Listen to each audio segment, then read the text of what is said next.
This is a reading to try to understand what happened to JonBenét Ramsey. I'm just gonna forewarn that this reading is kind of disturbing, and so I'm sorry if this offends anyone or disturbs them. So from this read, I definitely get the feeling that that the killer was most likely her own father, which I'm very sorry to say, but basically what I see is that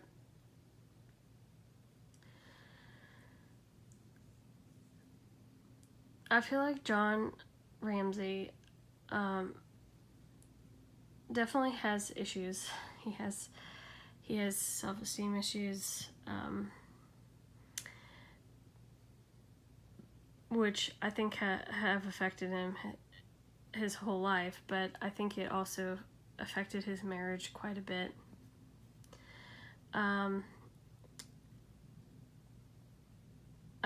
But also, I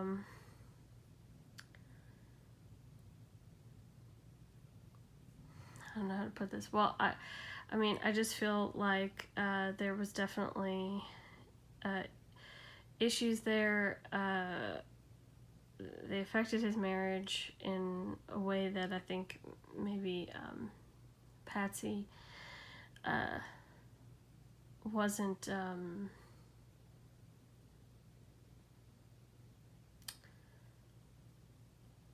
I don't know, I guess what I'm getting is that, like, they didn't really have a good connection with each other. Like, they didn't really have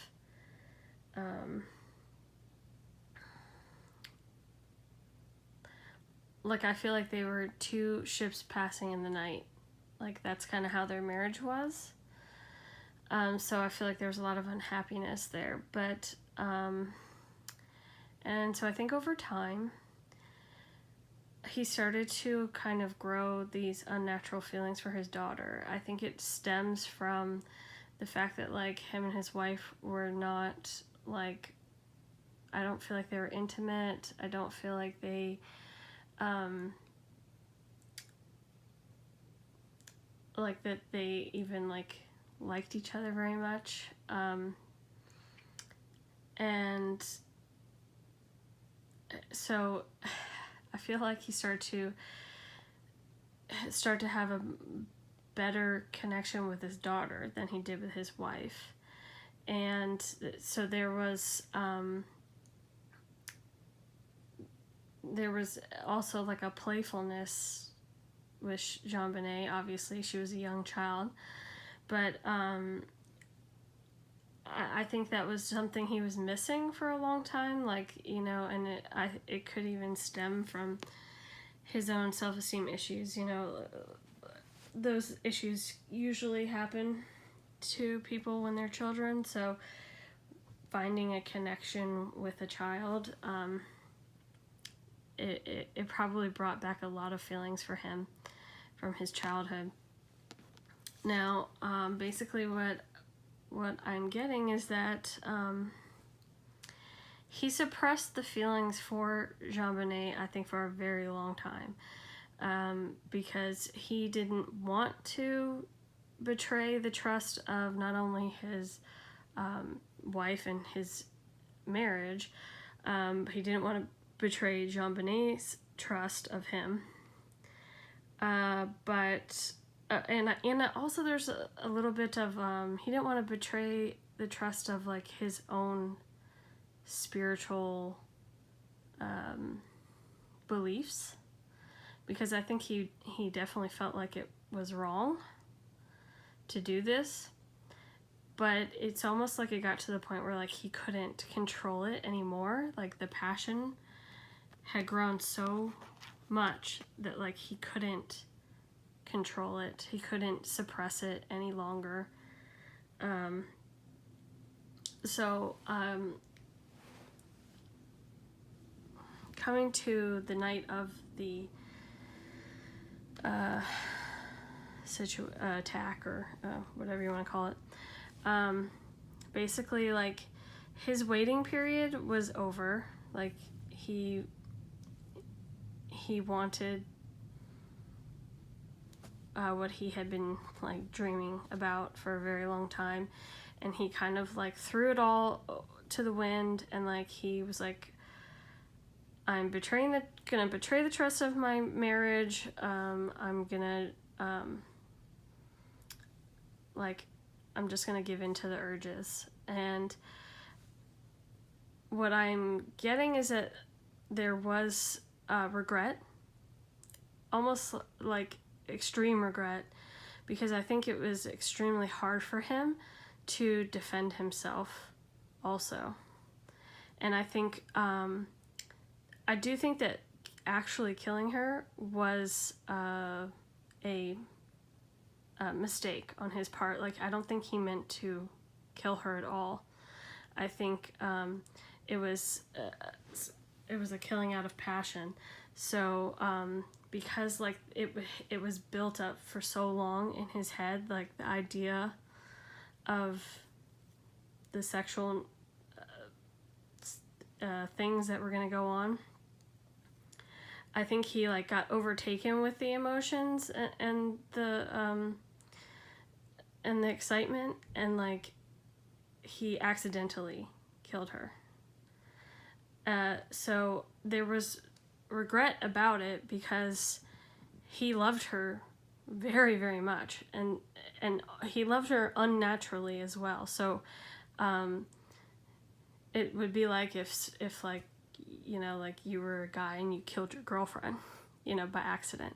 Like, it was very, very detrimental to him because, like, he had so many emotions about it, and so he almost, like, couldn't even conceal the emotion and defend himself, because, like, he knew what a mistake it was and how messed up it was, but, like, he couldn't, like, admit it to himself, and he definitely didn't want to admit it to the world or admit it to his wife or anything like that.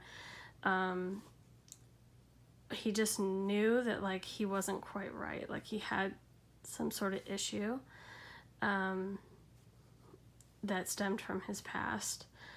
And I think he had so much regret about what it did to his family, because he truly felt like he loved his family, and, like, I don't know, I guess he had a lot of guilt about destroying his family. Now, what I get is that I think he definitely was not happy about it. He wasn't content. He definitely judged himself for what he did. But, and, you know, that, and he definitely knew that there something wasn't quite right in his own head. Like, he knew that he was kind of, like, mentally ill, I guess is the best way to describe it. Because he knew that his feelings for his daughter was unnatural. Now, I think there was a little bit of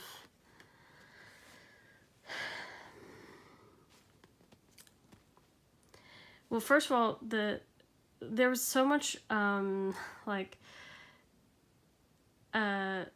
contemplation about the ransom note, because, like,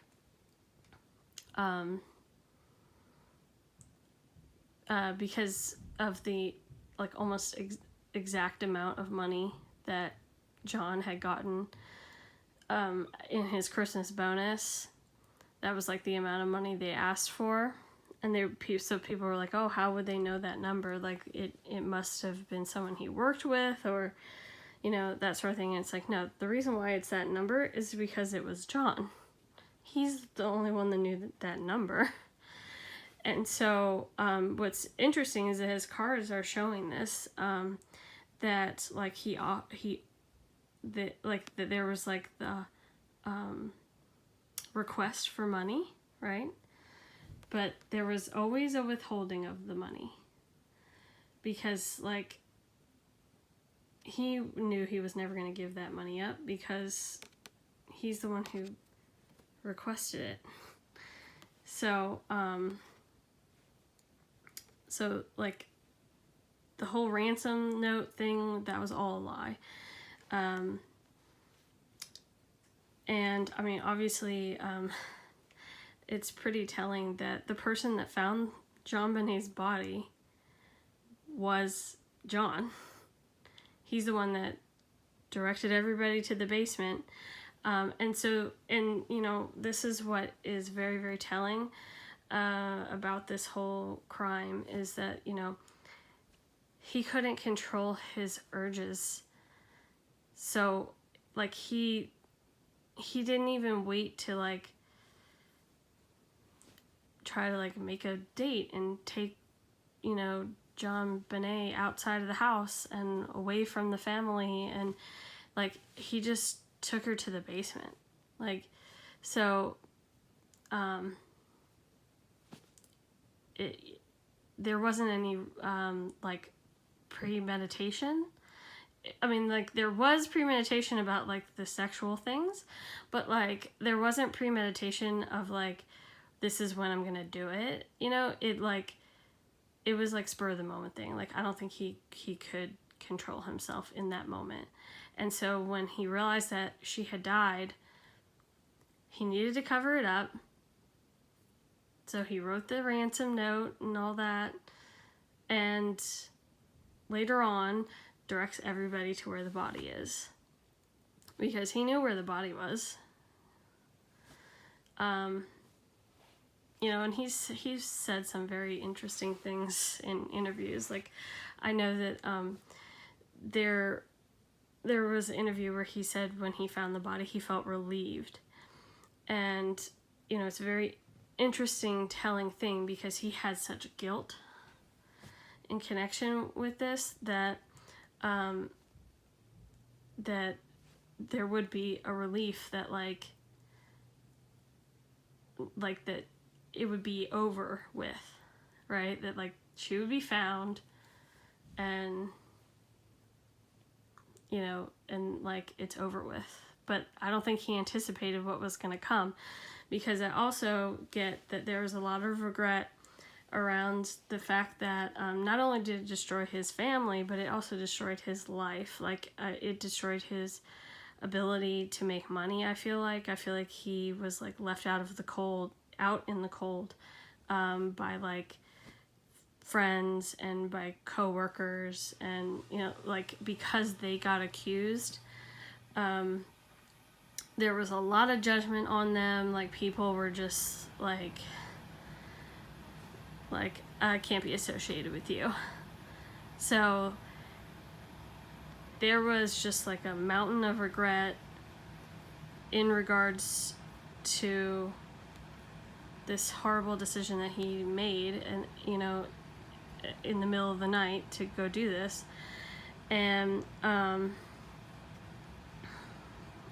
I think that he never forgave himself. He never was able to get over it, which he shouldn't. He shouldn't be able to, but he also never came clean. The reason why he never came clean, because he, number one, way too embarrassed. He didn't want anybody to think that he would be that type of person, that that he would betray the trust of his wife, of his marriage, of his spiritual beliefs, of his daughter, of you know, his family, his friends. Like, he didn't want anybody to think he was that type of person that could ever do this. So this is why he went to his, well, I don't know if he died, but if he died or if he hasn't died, like, he either has or will go to his grave with this, because he's way too embarrassed by it. So that's my reading on JonBenét. unfortunately, I truly believe that it was her father that was the perpetrator.